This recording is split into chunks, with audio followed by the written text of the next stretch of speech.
విషయంలో మాట్లాడడానికి అవకాశం ఇచ్చిన మీకు ధన్యవాదాలు. అధ్యక్ష, మనకు స్వాతంత్రం వచ్చిన తర్వాత భారతదేశంలో పేదరికాన్ని నిరక్షరాస్యతను నిర్మూలించడానికి అప్పుడు ప్రభుత్వాలు ఇప్పటి వరకు కూడా విద్యను అభివృద్ధి పరిచినట్లయితేనే ఈ దేశం ముందుకు పోతుంది, ఆ కుటుంబాలు బాగుపడతాయనే సదుద్దేశంతో గ్రామీణ ప్రాంతాలలో కూడా గత ప్రభుత్వాలు పాఠశాలలు ఏర్పాటు చేయడం జరిగింది. అధ్యక్ష, మనమందరం మీరు అందరూ కూడా గతంలో ప్రధానమంత్రులైనా ముఖ్యమంత్రులైనా ఈ రాష్ట్రంలో గ్రామీణ ప్రాంతాలలో విద్యా పాఠశాలను వినియోగించుకొని వారు పురోగతి సాధించారు. అధ్యక్ష, ఇప్పుడు కూడా ఈ యొక్క రాష్ట్రంలో గత ప్రభుత్వం అధ్యక్ష ఈ యొక్క విద్యను పూర్తిగా నిర్వీర్యం చేసి విధ్వంసం చేసి చదువుకోలేని అవకాశం కల్పించలేని పరిస్థితికి తెచ్చి ఉపాధ్యాయులను నియమించక పాఠశాలను నిర్మాణం చేయలేక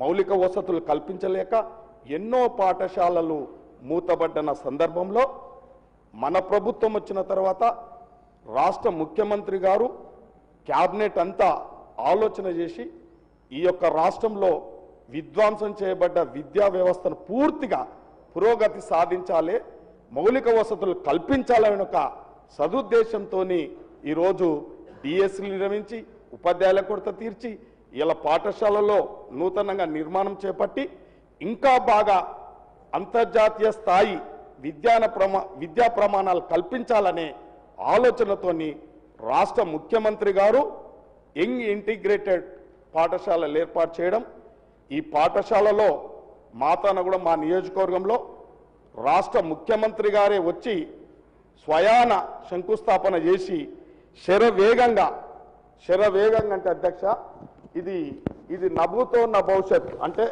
ఇది ఇట్లా పాఠశాల ఇట్లా ఉంటుందా అని కూడా మా సభ్యులందరూ మాట్లాడారు. అధ్యక్ష, మేము కూడా చూస్తూ ఉన్నాం.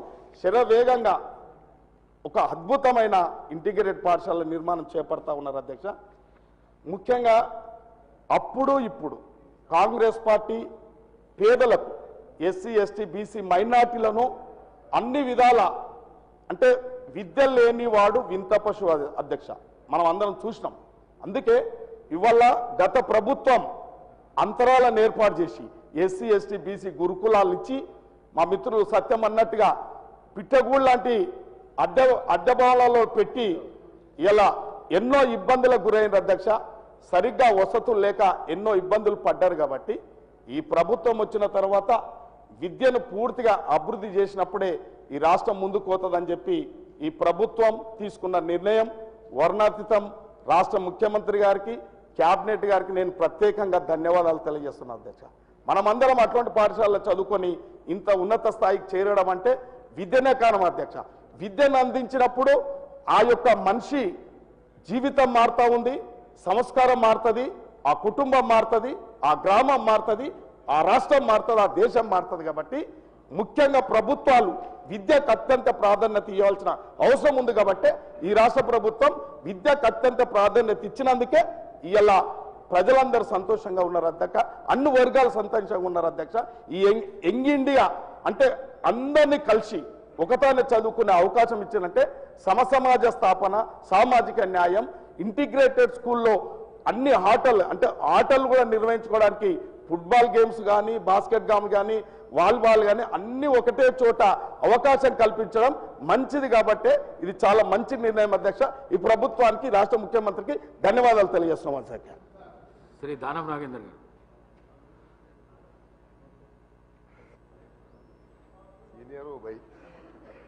Thank you sir.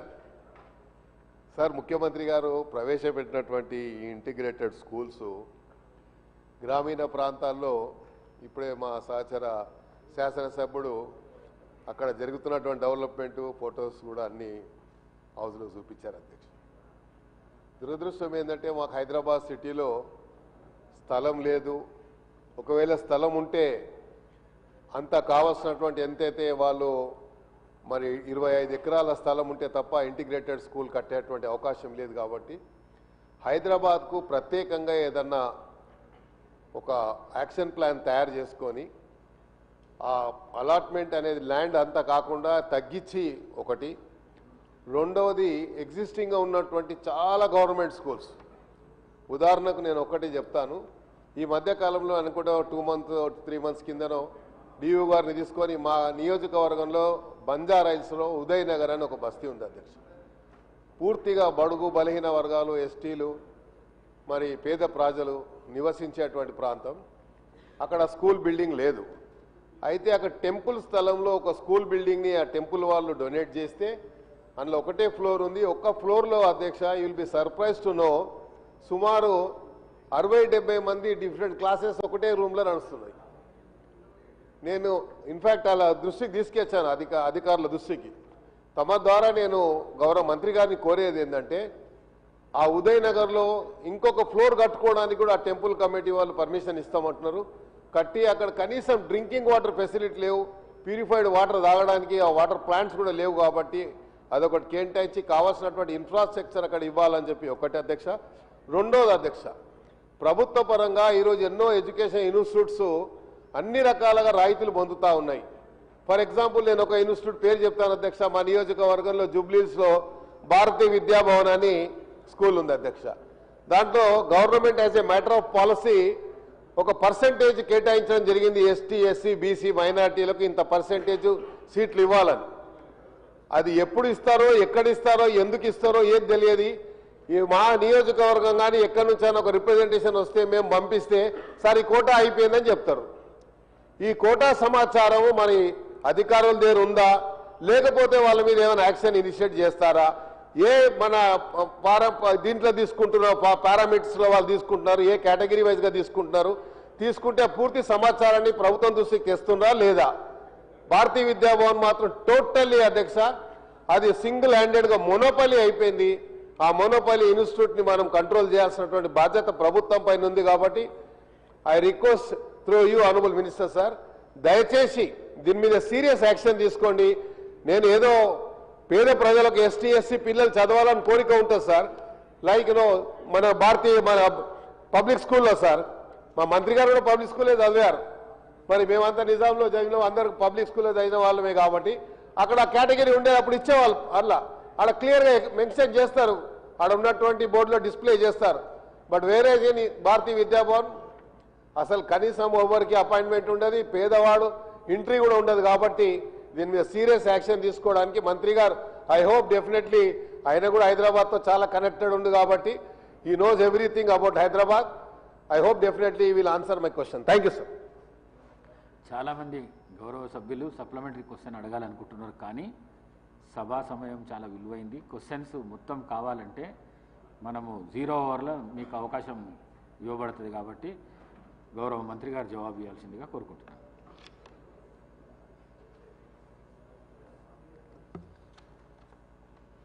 అధ్యక్ష, తెలంగాణ సమాజానికి, తెలంగాణ ప్రజలకు ప్రత్యేకంగా గ్రామీణ ప్రజానికానికి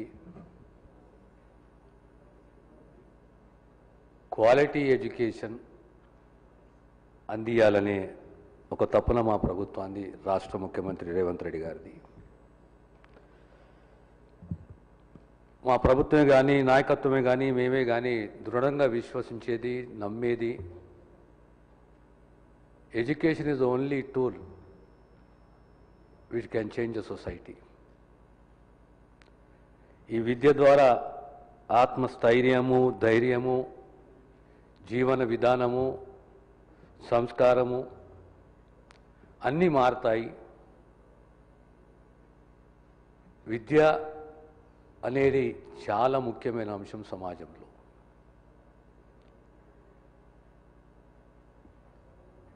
నేను just going through the history of society. మా గౌరవ సభ్యులందరూ సంజీవ రెడ్డి గారే కానీ, మేడిపల్లి సత్యమే కానీ, బాలునాయక్ గారు కానీ, మా కమ్మపల్లి డాక్టర్ సత్యనారాయణ కానీ, రాజేష్ రెడ్డి కానీ, శంకరయ్య గారు, ప్రత్యేకంగా మా మిత్రుడు దానం నాగేంద్ర గారు, హైదరాబాద్లో ఉన్న విద్యా పరిస్థితి, ప్రధానంగా భారతీయ విద్యాభవన్ జూబ్లీస్లో ఏ రకంగా అడ్మిషన్స్ ఉన్నాయి, అందులో ప్రభుత్వం ఏ రకంగా రెగ్యులేట్ చేస్తున్నామా, చేస్తలేమా, ఏమి చేయాలి అనే దానిపైన కూడా ప్రస్తావించుకుంటూ ఈ సొసైటీ ద్వారా విద్యను అందించాలి, రెసిడెన్షియల్ సొసైటీ ద్వారా విద్యను అందించాలి అనే ఒక గొప్ప కాన్సెప్ట్ 1971-72లో మన నాయకుడు ఆనాటి ముఖ్యమంత్రి మాజీ ప్రధాని పివి నరసింహారావు గారు సర్వేల్లో మొట్టమొదటి రెసిడెన్షియల్ స్కూల్ అనేది స్థాపించారు అధ్యక్ష. ఈ సర్వేల్ స్కూల్ ద్వారా ఎంతోమంది ఐఏఎస్ ఐపీఎస్ దేశానికి రాష్ట్రానికి అందించిన చరిత్ర ఆ స్కూల్ది, ఈ రాష్ట్రాన్ని ప్రాంతాన్ని. ఆ తర్వాత నెమ్మదిగా సోషల్ వెల్ఫేర్ రెసిడెన్షియల్ స్కూల్ 1984లో, ట్రైబల్ వెల్ఫేర్ స్కూల్స్ 2001-2002లో, బీసీ వెల్ఫేర్ 2012లో, తర్వాత రాష్ట్రం ఏర్పడిన తర్వాత మైనారిటీ వెల్ఫేర్.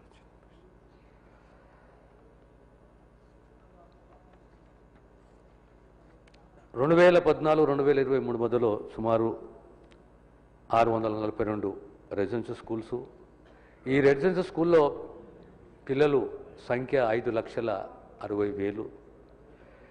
బాధాకరమైనది విషయం అధ్యక్ష, 5,60,000 మంది పిల్లలు, రెంటెడ్ బిల్డింగ్లో 616 rented buildings, own buildings 400, total institutions 1,023. నేను కూడా పర్సనల్గా ఈ రెసిడెన్షియల్ స్కూల్స్ని సందర్శించాను. నాకు చాలా బాధ అనిపించింది అధ్యక్ష. ఇది పాపమా శాపమా?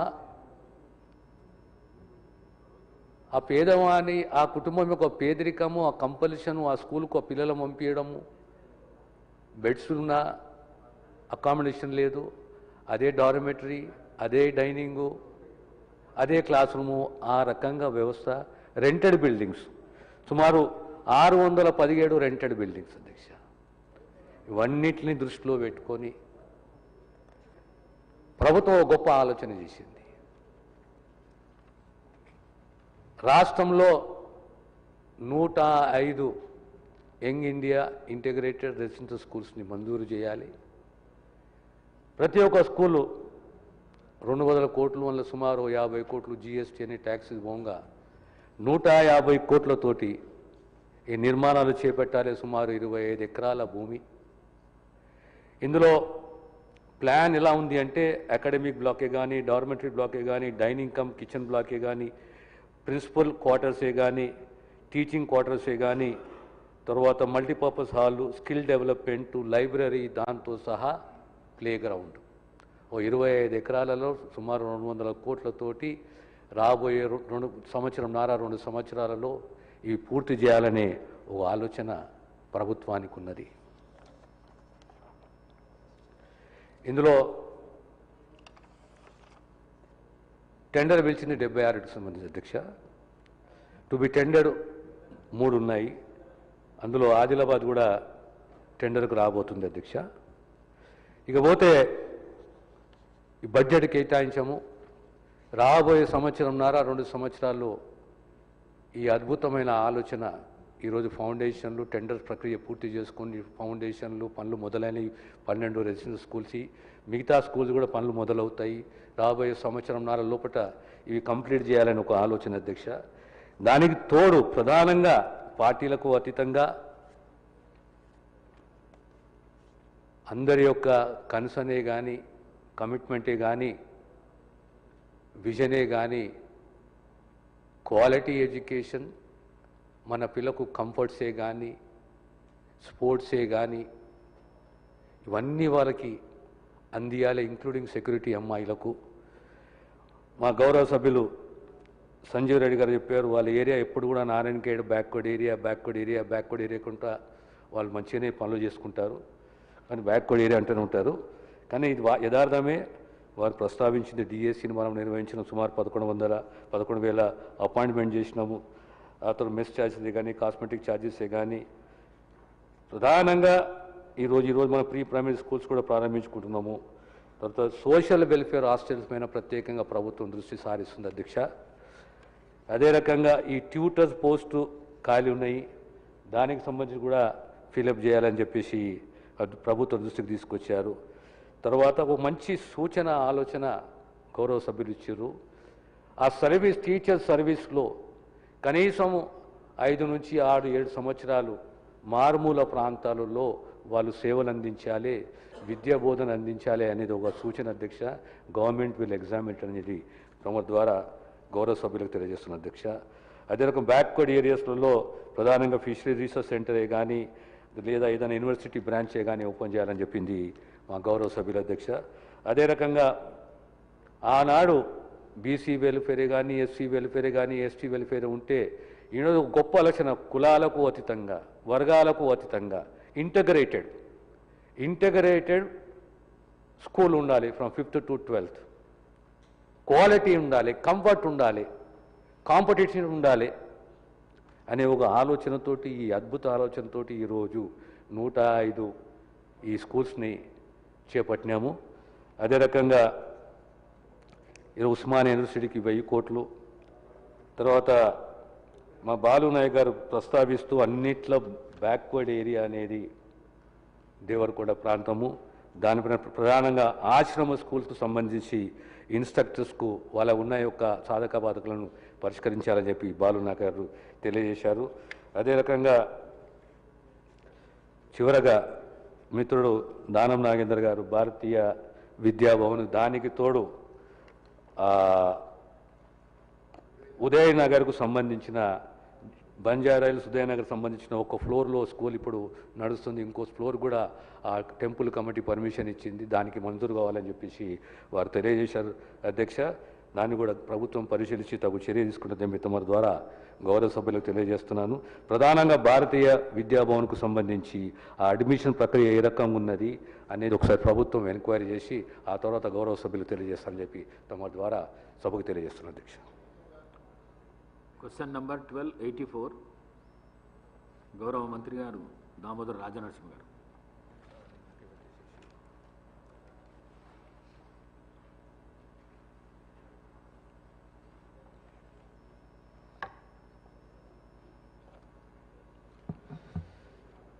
Speaker sir, answer to A, no sir. Answer to B, 1770 ventilators are functional in the government hospitals across the state. 485 additional ventilators worth about 58 crores are presently under procurement. Scheduled for installation by February 2026. For tertiary hospitals, answer to C. For tertiary hospitals, all the requisite equipment is assessed in 2024 as per NMC norms and presently under procurement. Answer to there are only 4 MRIs at Gandhi, Usmania, RIMS, Adilabad and MGM Warangal. Now, new 8 MRI machines are being procured with rupees 192 crores and will be installed by March 2026 at Mahabubnagar, Suryapet, Nizamabad, Nalgonda, Siddipet, Neelofer hospitals, Center of Excellence for Pediatrics, and additional MRIs at Usmania and Gandhi Hospital to cater to the heavy patient footfalls in these hospitals. In addition, 8 new CT machines worth about 60 crores are also scheduled for installation by March 2026. In 2025, a new LINAC machine worth 32 crores is recently in MNJ Hospital to provide radiation therapy for cancer patients. NIMS. In 2025, 18 crores worth equipment are already installed in neurosurgery department. In addition, 50 new ventilators are under procurement and will be installed by January 2026. At NIMS, a new additional LINAC machine worth 32 crores and a brachytherapy machine worth 8 crores at NIMS are also under procurement and will be functional by March 2026.